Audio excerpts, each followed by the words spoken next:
Привет, вы на канале Need for Travel, и сегодня мы познакомились с Максимом, который занимается бодибордингом. Расскажи немножко о себе. Привет, я Максим из Украины, попал на Шри-Ланку 6 лет назад, влюбился в эти короткие досточки и то, что можно на них делать. Они держат меня здесь, и не только они, а также и волны, которых здесь, вот именно здесь на Аругамбее и в окрестностях, великое количество. Нельзя сказать, что это мировой топ, но это стабильный уровень А, который позволяет начинающим почувствовать всю прелесть, а прогрессирующим расти дальше и дальше. Да, как это называется правильно? Это правильно называется бугиборд.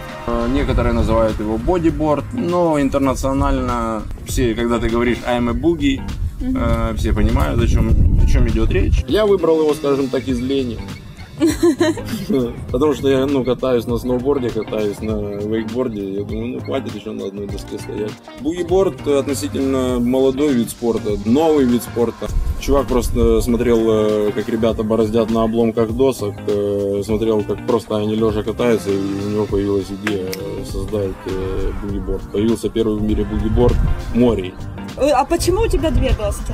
Я когда только начинал кататься, это была моя самая первая доска, и мне с ней очень сильно повезло, потому что она многие вещи прощает на волне. Она двухкомпозитная, полипропилен и полиэтилен. Полипропилен находится в середине, это более жесткий материал, который дает больше скорости, но в то же время он лишен гибкости, и это для новичков осложняет повороты. Поэтому рейлы они здесь сделали из полиэтилена. Вот эти штучки? Да? Нет, вот ты можешь видеть здесь форма выдавлена. Да. И попробуй.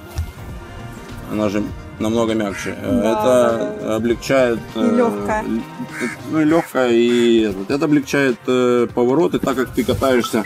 Твоя позиция. Мы загребаем, заплываем на лайнап, и когда самое интересное начинается, мы на волне, вот наша основная позиция. Если мы едем вправо, мы поднимаем нос доски, тем задавая направление и возможность отрезаться. Этой рукой мы приподнимаем в случае, если нам необходимо добавить скорости или более зарезаться жестче. Вот, ну и ласты сзади, и вперед, и вперед, и вперед, в трубы, только в трубы. Ласты короткие, получается? Ласты короткие, жесткие, некоторые из них оснащены дополнительными крыльями, что позволяет лучше держаться на волне при опускании ног, погружении ног в воду. Потому что, полдела заскочить на волну, но главное остаться в ней до того момента, когда ты заедешь то, о чем мечтают все, это труба. Вот, поэтому... У тебя получается брать трубу? Да, у меня получается, я счастливый. Как ты вообще пришел к этому виду спорта? Я всю жизнь хотел попробовать сноуборд, и 2 января, я правда не помню какого года,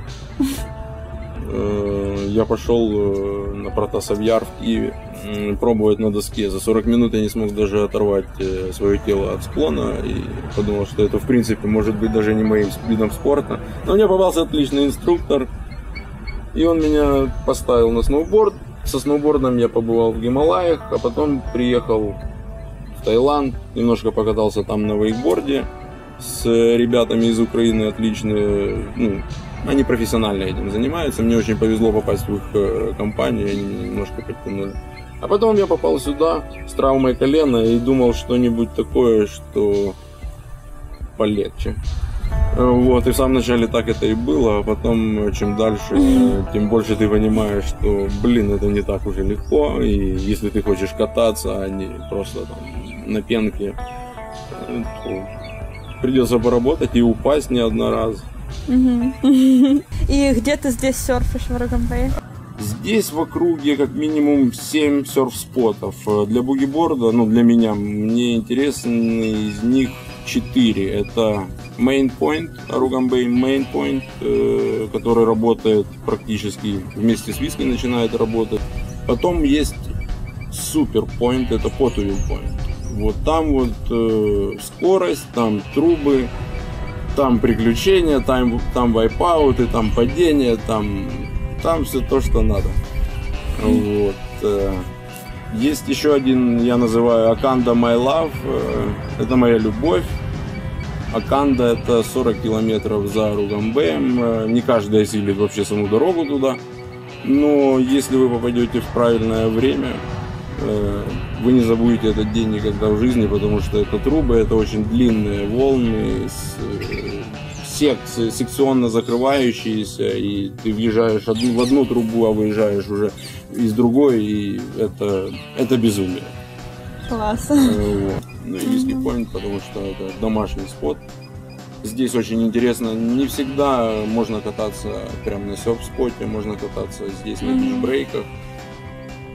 Главное, есть какая-то конкуренция серферов и бодибордеров за волны? За волны, ну, как у лыжников и сноубордистов. Учитывая то, что я сноубордист, уже я как бы насмотрелся, ну, чувствовал неоднократно презрительные взгляды лыжников, поэтому, знаешь, конкуренция, ну, единственная конкуренция, кто лучше катается, кто лучше физически развит, но надо помнить всегда, надо помнить всегда о том, что все мы люди и все мы исповедуем, или, по крайней мере, пытаемся исповедовать этот образ жизни, потому что я не могу сказать, что это просто каталка, это образ жизни. И уже мы должны помнить о том, что рядом с нами дети, или кто-то, кто начинает только кататься. Мы все начинали кататься, поэтому уважение и следование правилам. Все всегда помогут, если ты новичок, тебе всегда, я много раз здесь видел, ребята прям просто подталкивают его, ну давай, мы не будем даже, вот, давай ты. А проходят ли тут соревнования по бодибордингу? Нет, не проходит. Я думаю, я единственный бодибордер на Шри-Ланке. Тот, кто с постоянной пропиской, потому что, ну, все считают, что это как бы детство. Оно получится безопаснее, чем серфинг?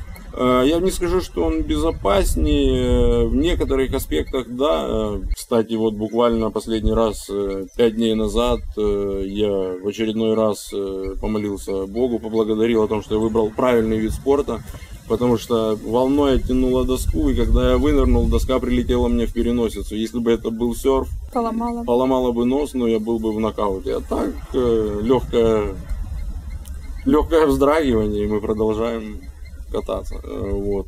Он менее в этом травматичен, он более, скажем, дружелюбен по отношению к серферам, потому что у него нету килей.